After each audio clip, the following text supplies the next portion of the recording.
What's up, guys? Minnesotans, Twin Cityanites, St. Paul, Minneapolis suburbs, south of the river, north of whatever, or wherever. If you're just curious about Minnesota and want what's documented going on here from a different perspective than the mainstream media, which is the monopoly on local news.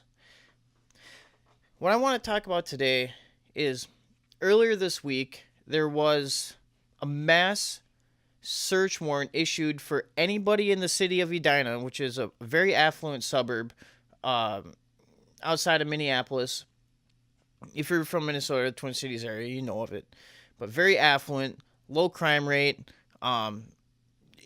gallery mall, fancy places, fancy shopping, home of one of the first shopping malls in the country, or the first indoor shopping mall, I'm pretty sure, Southdale Mall.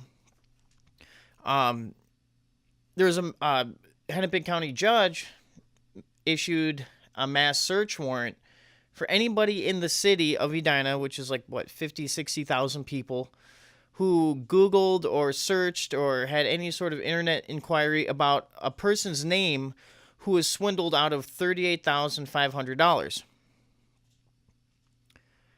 which sets a pretty bad precedent in and of itself that if anybody who had some sort of connection with a victim or even a suspect can have a warrant issued upon them, a search warrant. In this case, is an internet search warrant, computer search warrant. So you can't. No, they won't even know. It's just spying. They just took the data. Well, they got it from Google, which has your information. They keep and store it, and the government knows that, and Google knows that, and they want to have a monopoly on that information. It makes them a lot of money, and it's very valuable, and they can hold a lot of leverage over the government. It's an example of a corporate takeover. And that's not the issue I want to get at here. I mean, that's a whole. I mean, it's messed up, especially with all the revelations of the government's and CIA, NSA spying on Trump. They're denying it, but they admit it. They admit it before they denied it. With the Vault 7 release, it seems like all this spying is coming out, and the media isn't even giving it the proper perspective. They're framing, either if it's on a national level with Vault 7, they're framing it as, what's Julian Assange doing? He's a traitor or whatever. They're blaming him. In this case, this is completely whitewashed in local media. They covered it a little bit and then just forgot about it. Star Tribune, this was on March 18th, so 2 days ago, and you would think this would be a developing story. It makes big news. It made it to the Drudge Report. I would get a video clip up showing that, but they took it down. There's so much news going on. It went somewhere else. But it made it to the Drudge Report. It was search warrant granted for entire town, and entire town was in all caps. So police get search warrant for everyone who Googled Edina resident's name. So it's not. It goes on in the article that it's not just Edina residents. It's anybody who could have been anywhere who Googled this person's name. And they're saying that Google is vowing to fight against this warrant, and which I would assume Google takes it as a threat to their sovereignty on this information. But where they hold the information anyway, and it's came out that they sell all these big data companies and wireless carriers sell all the information to NSA everywhere. I mean, they have, what is it, like millions of gallons of water a day are used to cool the fusion center out there in Salt Lake City, Utah. All the computers, and that's all that amount of water is what it takes to cool the computers that are used to spy on you. There's a whole campaign about shutting the water off to that place because of that. And the point of this video here is to show that none of these outlets are continuing the story. Instead, they're continuing just little sidestep stories. I-94 construction, 2 killed in St. Cloud crash, which is tragic. I mean, that's newsworthy. And they're continuing this story of these black residents in Delano whose house was vandalized and robbed of their, Xboxes, and had some swastikas and stuff spray painted on the walls and said "Get out." And if that is an actual case of racism, it's absolutely deplorable. But as evidence has shown with the Lakeville High School with that swastika and Ku Klux Klan stuff written on the bathroom stall door, it ended up being a non-Caucasian kid of had mental disabilities. You're getting cases all over the country where these are just false flags. They're not even it's not white people doing it. It's not the neo-Nazis doing it. And I don't know of any neo-Nazis. I don't know of any Klan members. And it just doesn't seem like an MO of what I heard that they do in these situations where they break into. I've never heard of them breaking into people's houses and just spray painting stuff on the walls and stealing their crap. And yeah, but okay, so Star Tribune local, and this is all in the Sunday edition, mind you. This is the breakdown of what happened this week, everything like that. Sunday edition, Star Tribune, nothing. We got charges likely, a semi-driver, blah blah blah. Mother of man killed by police, blah blah blah. Delano kicks off anti-racism campaign. See, all these things are just all racially based, and they just all want to foment this racism. It's a common avenue that they're taking. It's all in concert with each other. All these media outlets it's all about this racism stuff, not about government surveillance and mass wiretappings and mass warrants and all this stuff. And even the supposed champion of civil rights, racial rights, LGBT, all that stuff. City pages, I haven't even seen them report on it. I mean, this isn't even news to them. And you would think they'd be all over it, like the ACLU. I mean, they're just they're like an arm of the ACLU, and you would think. And MinPost, which isn't a conservative website, and they talk about this stuff, all this infringement, Fourth Amendment violations all the time. It's like that's one thing liberals do get, like regular on the street liberals, not like these fake ones that run these websites. They get that there's all this surveillance going on, and they don't like it.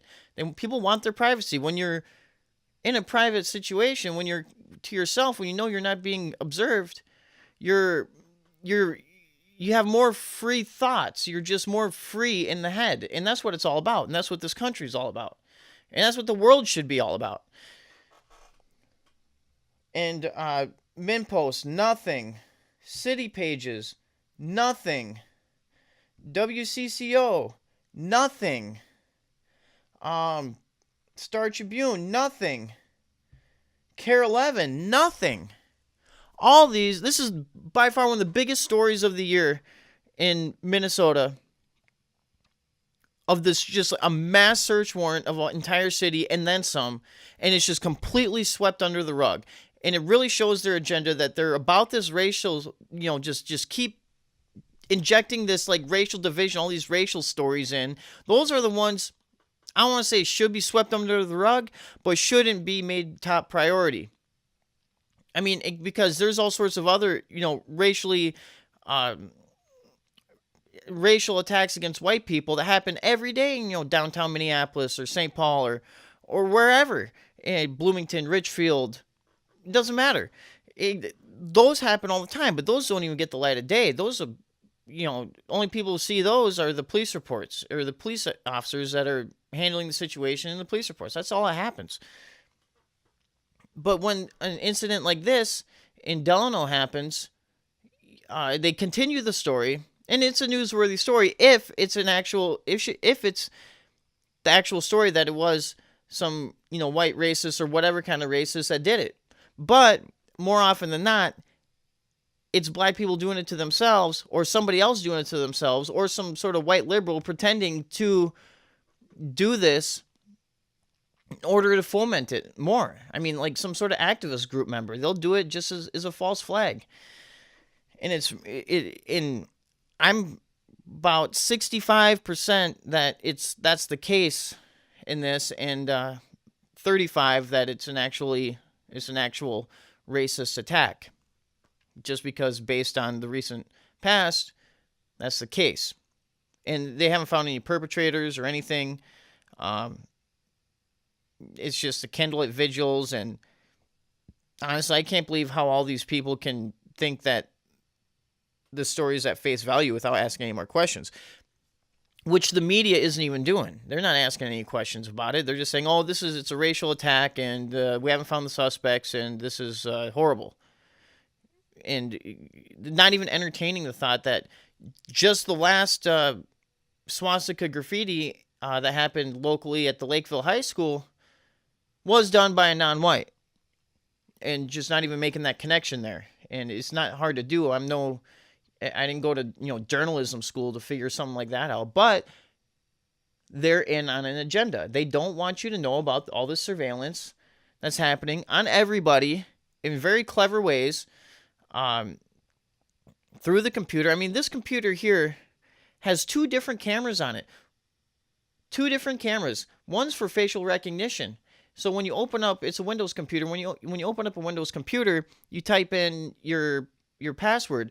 But they were thinking that is such an inconvenience to our customers. We'll just have a whole facial recognition camera so they don't have to type in the password. I don't know how people could buy that either. I mean, facial recognition, like high-tech camera that captures all the dimensions of your face, stores that information, and it's in a database. It's somewhere out in the internet. The internet is going to change the world for the better, but there's also an ugly side to it. And there needs to be a lot more diversity in the internet as opposed to Google running it or something. There needs to be more social media out there. And there needs to be more video platforms than YouTube out there. They're talking about censoring in the internet and bringing it down. It needs to expand. It needs more diversity in it. It needs more internet providers. All these big tech companies in Silicon Valley have the monopoly on this stuff. And they're they are part of the global corporate technocracy system. I mean, that's what they want to do. They want to take over everything digitally. But that's my short video for you today. I don't know how short it was. It seems to have been about 13 minutes so far. Anyway, check out mnoutlook.com. That's the website where you can catch my blog posts and news that's happening and connecting different dots, and at least giving Minnesotans out there, letting them know that you're not alone if you recognize this kind of stuff. And I attack Democrats a lot and liberals a lot because they are a lot more corrupt than the establishment Republicans. And it just seems everything that they do is just corrupt. I mean, they're few and far between, but good ones who don't have evil in mind, who don't want to run people's lives, and they're actually there to they want to benefit people. And I don't even know what I would consider myself. Like, the Republicans are just the establishment Republicans says, yeah, they can do some good things. The ones in the Minnesota legislature, they have been doing some good things.